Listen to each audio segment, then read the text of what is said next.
কাজকর্মে বিজি থাকেন এবং বিভিন্ন সুযোগের অভাবে আপনারা কোনো কম্পিউটার ইনস্টিটিউটে গিয়ে কম্পিউটার শিখতে পারছেন না, বাড়িতে বসে কম্পিউটার শিখতে চান এবং মাইক্রোসফট ওয়ার্ডের বিভিন্ন সেটিংস সম্পর্কে আমরা এই ভিডিওতে আলোচনা করব। তো শুরু করা যাক আজকের এই ভিডিওটা। আজকের ভিডিওতে আমরা শিখব মাইক্রোসফট ওয়ার্ড কিভাবে ওপেন করতে হয় এবং মাইক্রোসফট ওয়ার্ডের টোটাল 30টা সেটিংস এবং 30টা অপশনের কাজ। যে 30টা অপশনের কাজ যদি আপনারা ফুলফিলভাবে জানেন তাহলে কিন্তু আপনাদের মাইক্রোসফট ওয়ার্ডে আর কেউ আটকাতে পারবে না, আপনারা মাইক্রোসফট ওয়ার্ডের মাস্টার হয়ে যেতে পারবেন। তো আমাদের ফার্স্ট কোশ্চেনকেই দেখুন, how to start Microsoft Word. Microsoft ওয়ার্ডটা আমরা কীভাবে স্টার্ট করব সেটা আমরা আগে ফার্স্ট টাইম দেখব। তো মাইক্রোসফট ওয়ার্ড স্টার্ট করতে গেলে আমাদের ফার্স্ট টাইম স্টার্ট বটমে যেতে হবে। তারপরে এখান থেকে খুঁজে মাইক্রোসফট অফিস যে অপশনটা আছে সেটাকে খুঁজে বার করতে হবে।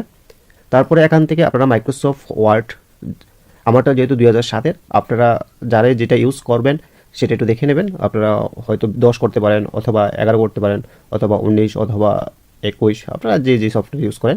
তো আমি 7-এর সফটওয়্যারটা ইউজ করছি, তার জন্য সেটাকে ওপেন করছি। এই হলো আমাদের মাইক্রোসফট ওয়ার্ডের পেজটা। তো আমরা এইভাবে মাইক্রোসফট ওয়ার্ডটাকে ওপেন করে নিতে পারি। এবার 2 নম্বর কোশ্চেনটা দেখি আমরা কি, what you find in Microsoft word.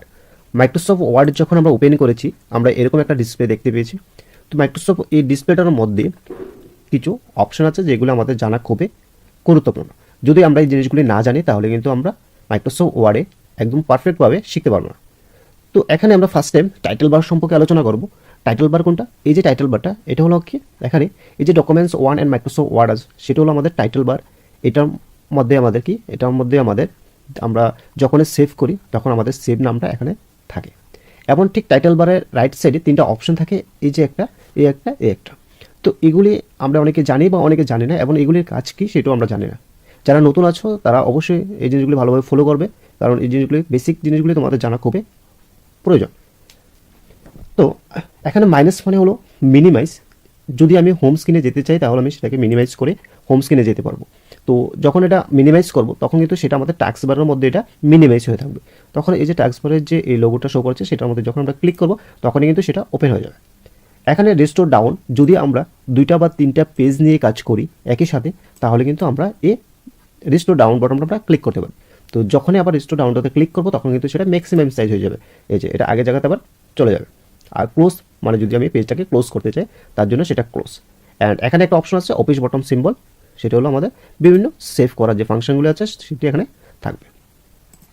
তারপর হলো আমাদের মেনু বার, যেগুলি এই যে নিচে হোম, ইনসেট, পেজ লেআউট, এই যে অপশনগুলি আছে এগুলিকে বলা হয় মেনু বার। এবং মেনু বারে যখন ক্লিক করি তখন এর নিচে যে অপশনগুলি চেঞ্জ হয় সেটাকে বলা হয় সাব মেনু, এই যেটাকে বলা হয় sub menu. And view and ruler, এই যে রুলটা দেখতে পাই সেটাকে বলা হয় রুলার, কারণ এটা আমাদের পেজের বিভিন্ন মার্জিন করতে আমাদের ব্যবহৃত হয়। তো তার জন্য সেটার নাম হলো রুলার বার। অ্যান্ড নিচে দেখুন একটা অপশন আছে যেটা হলো আমাদের স্ট্যাটাস বার। আমি কত নম্বর পেজ ওপেন করেছি এবং কত নম্বর পেজে আছি, কটা ওয়ার্ড টাইপিং করেছি এবং সেটার পেজ জুম আপ করার জন্য সেটা ইউজ হয়, তার জন্য সেটা স্ট্যাটাস বার। তো এই হলো আমাদের মাইক্রোসফট ওয়ার্ডের বেসিক যে ধারণাটা। আর এই যে হোয়াইট পেজটা দেখতেছি সেটা হলো আমাদের টেক্সট পেজ, যেটার মধ্যে আমরা টাইপিং করবো, সেটা হলো আমাদের পেজটা। আর বাকি যে অংশগুলি সেগুলি সম্পর্কে আমরা হালকা একটু আলোচনা করেছি।